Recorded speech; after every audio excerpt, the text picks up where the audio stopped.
সাংসদ কামাখ্যা প্ৰসাদ তাছা ডাঙৰীয়া, সন্মানীয় বিধায়ক বিশ্বজিৎ ফুকন ডাঙৰীয়া, মৃণাল শইকীয়া ডাঙৰীয়া, ভৱেন্দ্ৰনাথ ভৰালী ডাঙৰীয়া, আমাৰ মাজত উপস্থিত জিলা আয়ুক্ত পুলক মহন্ত ডাঙৰীয়া, সতী সাধনী ৰাজ্যিক বিশ্ববিদ্যালয়ৰ উপাচাৰ্য প্ৰফেচৰ গাণ্ডু সিংগায়া ডাঙৰীয়া, NRLৰ chief general manager Shobhan Konwar ডাঙৰীয়া, গোলাঘাট জিলা ভাৰতীয় জনতা পাৰ্টিৰ সভাপতি চন্দ্ৰজ্যোতি তালুকদাৰ ডাঙৰীয়া, গণ পৰিষদ দলৰ সভাপতি ডক্টৰ নিপেন বৰুৱা ডাঙৰীয়া, গোলাঘাট পৌৰসভাৰ চেয়াৰপাৰ্চন দুলুমণি বৰবৰা ডাঙৰীয়া, বিশিষ্ট খেলুৱৈ স্বাধীন ডেকাৰজা ডাঙৰীয়া, আমাৰ মাজত উপস্থিত বিশিষ্ট ব্যক্তিসকল, আই মাতৃসকল, যুৱক যুৱতী বন্ধু বান্ধৱীসকল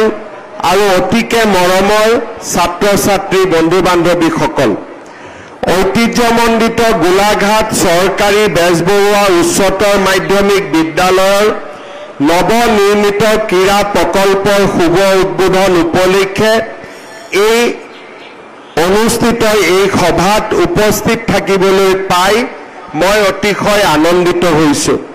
আজিৰ বিশেষ দিনটোত মই এই বিদ্যালয়ৰ প্ৰতিগৰাকী শিক্ষাৰ্থীৰ লগতে শিক্ষক শিক্ষয়িত্ৰীসকলক আন্তৰিক অভিনন্দন জ্ঞাপন কৰিছোঁ।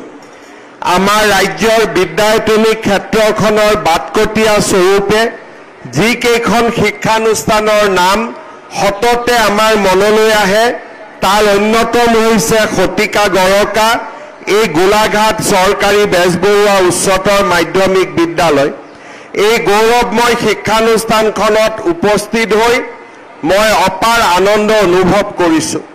1886 চনত নিৰ্মিত এই বিদ্যালয়খনৰ হেৰিটেজ বিল্ডিংটোৱে এই শিক্ষানুষ্ঠানখনে ৰাজ্যৰ শৈক্ষিক উৎকৰ্ষতাৰ দিশত কেনেধৰণৰ মচিব নোৱাৰা চাপ পেলাইছে তাৰ স্বাক্ষৰ বহন কৰি আহিছে। আমাৰ ৰাজ্যৰ আটাইতকৈ পুৰণি বিদ্যালয়সমূহৰ ভিতৰত অন্যতম এই বিদ্যালয়খনে সুদীৰ্ঘ কাল ধৰি মাতৃভাষা মাধ্যমৰ শিক্ষাৰ ক্ষেত্ৰত এক চহকী পৰম্পৰা উজ্জীৱিত কৰি আহিছে। মাত্ৰ 13 গৰাকী ছাত্ৰ ছাত্ৰীৰে আৰম্ভ হোৱা গোলাঘাট চৰকাৰী বেজবৰুৱা উচ্চতৰ মাধ্যমিক বিদ্যালয়ে নিজস্ব স্বকীয়তাৰে কালৰ প্ৰতিটো প্ৰত্যাহ্বানৰ যথাযথ সন্মুখীন হৈ বিদ্যায়তনিক ক্ষেত্ৰত এক ইতিবাচক পৰিৱেশৰ সূচনা কৰি এখন জাকত জিলিকা বিদ্যালয় ৰূপত সমাজত জ্ঞান আৰু প্ৰজ্ঞাৰ ঢল বোৱাবলৈ সক্ষম হৈছে। এই বিদ্যালয়খনে চহৰৰ শিক্ষাৰ্থীসকলৰ লগতে ইয়াৰ দাঁতিকাষৰীয়া অঞ্চলসমূহৰ শিক্ষাৰ্থীসকলৰ ক্ষেত্ৰতো প্ৰতিষ্ঠা কালৰে পৰা এক অগ্ৰণী ভূমিকা গ্ৰহণ কৰি সমগ্ৰ অঞ্চলটোৰ ঐতিহ্যত এক নতুন আয়তন যোগ দিবলৈ সক্ষম হৈছে। 19 শতিকাৰ শেষৰ ভাগত 1885 চনত দেৱীচৰণ বৰুৱা, গুৰুপ্ৰসাদ বৰুৱা আৰু শ্ৰীনাথ বেজবৰুৱাৰ প্ৰচেষ্টাত ইংৰাজী শিক্ষাৰ বিস্তাৰৰ উদ্দেশ্যে এই বিদ্যালয় আৰম্ভ হৈছিল। 1900 চনত প্ৰাইভেট হাইস্কুল হিচাপে এই বিদ্যালয়খনে কলিকতা বিশ্ববিদ্যালয়ৰ স্বীকৃতি লাভ কৰে। 1911 চনৰ 21 নৱেম্বৰত বিদ্যালয় চৰকাৰীকৰণ হোৱাৰ লগতে গোলাঘাট গভৰ্ণমেণ্ট বেজবৰুৱা হাইস্কুল হিচাপে সুকীয়া পৰিচয়েৰে জিলিকি উঠে। দেৱীচৰণ বৰুৱাৰ পৰা আৰম্ভ কৰি বহুজন গুণী জ্ঞানী অধ্যক্ষই নিজৰ কৰ্ম তৎপৰতা আৰু আদৰ্শৰে এই বিদ্যালয়খনৰ গৌৰৱ বৃদ্ধিত বৰঙণি যোগাই আহিছে। প্ৰতিষ্ঠা কালৰে পৰা বিদ্যালয়খনে শিক্ষাৰ এক সুস্থ পৰিৱেশ গঢ়াৰ যোগেৰে ৰাজ্যৰ শিক্ষাৰ ক্ষেত্ৰখনক গুৰুত্বপূৰ্ণ অৱদান আগবঢ়াই আহিছে। আজিৰ এই শুভ দিনটোত মই শিক্ষা অনুৰাগী দেৱীচৰণ বৰুৱা, গুৰুপ্ৰসাদ বৰুৱা, শ্ৰীনাথ বেজবৰুৱা, গোবিন্দ চন্দ্ৰ বেজবৰুৱা, দীননাথ বেজবৰুৱা প্ৰমুখ্যে এই বিদ্যালয়খনৰ প্ৰতিষ্ঠা কালৰ সৈতে জড়িত প্ৰতিগৰাকী স্বনামধন্য ব্যক্তিলৈ আন্তৰিক শ্ৰদ্ধা নিবেদন কৰিছোঁ। এই বিদ্যালয়খনত অধ্যয়ন কৰি ইয়াত লাভ কৰা জ্ঞান আৰু প্ৰজ্ঞাৰে সমৃদ্ধি হৈ বহু প্ৰাক্তন শিক্ষাৰ্থীয়ে দেশে বিদেশে অসমৰ নাম উজ্জ্বল কৰিছে। শ্বহীদ কুশল কোঁৱৰ অসমৰ জাতীয় জীৱনৰ পাতস্মৰণীয়।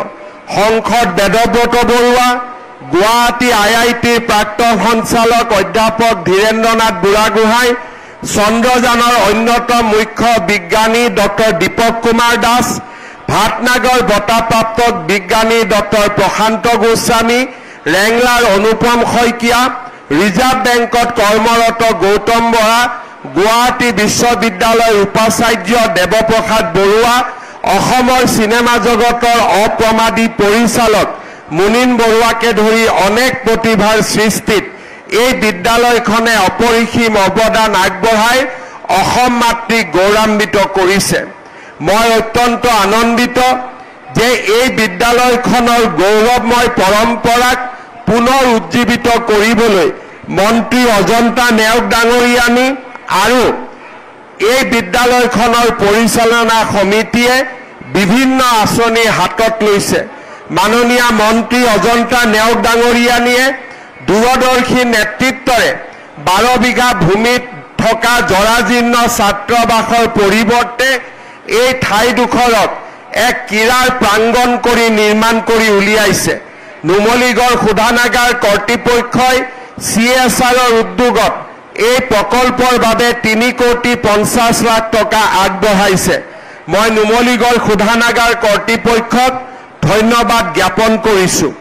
এই প্ৰকল্পৰ লগত সংগতি ৰাখি অসমত যি ক্ৰীড়াৰ সংগ্ৰহালয় এটা নিৰ্মাণ কৰা হৈছে, ই সঁচাকৈয়ে এক নতুন চিন্তা আৰু মই অত্যন্ত আনন্দিত যে অসমৰ প্ৰায় প্ৰতিগৰাকী বিশিষ্ট খেলুৱৈয়ে নিজৰ মেডেল, নিজৰ জাৰ্চি আৰু খেলৰ সামগ্ৰী এই সংগ্ৰহালয়ত অৰিহণা হিচাপে আগবঢ়াই আমাৰ এই সংগ্ৰহালয়টোক এক নতুন মাত্ৰা প্ৰদান কৰিছে।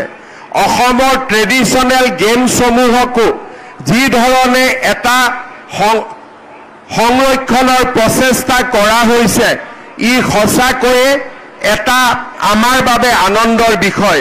মই নিশ্চিত যে এই সংগ্ৰহালয়টো কেইদিনমানৰ ভিতৰতেই সকলোৰে বাবে এক আকৰ্ষণৰ কেন্দ্ৰবিন্দু হৈ পৰিব। মই অত্যন্ত আনন্দিত যে গোলাঘাট চৰকাৰী বেজবৰুৱা উচ্চতৰ মাধ্যমিক বিদ্যালয়ৰ নতুন ভৱনৰ নিৰ্মাণৰ কামো পূৰ্ণ গতিত আগবাঢ়িছে। অসম চৰকাৰে আগবঢ়োৱা 8 কোটি টকাৰে এই বিদ্যালয়ৰ নতুন ভৱন নিৰ্মাণৰ কাম প্ৰায় দ্ৰুত গতিত আগবাঢ়িছে। বিদ্যালয় কৰ্তৃপক্ষই ইয়াৰ হেৰিটেজ ভৱনটো সংৰক্ষণৰ পৰামৰ্শ আগবঢ়াইছে। মন্ত্ৰী অজন্তা নেওগ ডাঙৰীয়ানীক এই ক্ষেত্ৰত বিহিত ব্যৱস্থা লোৱাৰ বাবে মই আহ্বান জনাম। আজি আমাৰ গোলাঘাট জিলা সকলো ক্ষেত্ৰতে আগবাঢ়িছে।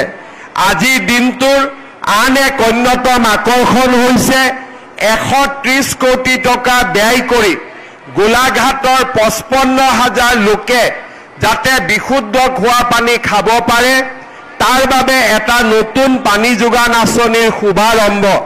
ধনশিৰি নদীৰ পৰা লৈ অহা পানীৰে সমগ্ৰ গোলাঘাট নগৰখনক বিশুদ্ধ খোৱা পানী যোগান ধৰিবৰ বাবে 130 কোটি টকাৰ প্ৰকল্পৰ আজি আমি আধাৰশিলা স্থাপন কৰিছোঁ। মই ৰাজ্যৰ নগৰ নিৰ্মাণ বিভাগ আৰু মন্ত্ৰী জয়ন্ত মল্লবৰুৱাক ধন্যবাদ জনাইছোঁ যে গোলাঘাট জিলাত 24 ঘণ্টাই গোলাঘাট নগৰত 24 ঘণ্টা পানী যোগানৰ বাবে যি প্ৰচেষ্টা হাতত লৈছে, সি গোলাঘাটক বিকাশৰ দিশত আৰু অধিক আগুৱাই লৈ যাব। গোলাঘাটত আজি ইঞ্জিনিয়াৰিং কলেজ হৈছে, গোলাঘাটত মেডিকেল কলেজ হৈছে, গোলাঘাটত আজি কেন্সাৰ হস্পিটাল হৈছে, গোলাঘাট জিলাৰ উপায়ুক্তৰ কাৰ্যালয় নতুনকৈ নিৰ্মাণ কৰা হৈছে আৰু কেইবাটাও অসমমালাৰ ৰাস্তাৰ জৰিয়তে সমগ্ৰ গোলাঘাট জিলাখন আজি উজ্বলি উঠিছে। মই গোলাঘাট জিলাৰ বিকাশৰ ক্ষেত্ৰত এক সুদূৰ প্ৰসাৰী ভূমিকা হাতত লোৱাৰ বাবে মন্ত্ৰী অজন্তা নেওগ, অতুল বৰা ডাঙৰীয়া, আমাৰ সন্মানীয় বিধায়ক মৃণাল শইকীয়া, বিশ্বজিৎ ফুকন আৰু ভৱেন্দ্ৰনাথ ভৰালী ডাঙৰীয়াকো আকৌ এবাৰ ধন্যবাদ জনাইছো। মই পুনৰ এবাৰ এই প্ৰকল্পটোৰ জৰিয়তে গোলাঘাটত ক্ৰীড়াৰ নয়নমণি শইকীয়া, লাভলীনা বৰগোহাঁইৰ দৰে আৰু বহু ক্ৰীড়া প্ৰতিভা উজ্বলি উঠক তাকেই কামনা কৰি সকলোকে পুনৰ এবাৰ ধন্যবাদ আৰু অভিনন্দন জনাই মই মোৰ বক্তব্যৰ সামৰণি মাৰিছো। ধন্যবাদ। জয় হিন্দ, বন্দে মাতৰম। মাননীয় মুখ্যমন্ত্ৰী মহোদয়ক আমি আন্তৰিক ধন্যবাদ জ্ঞাপন কৰিছো। আৰু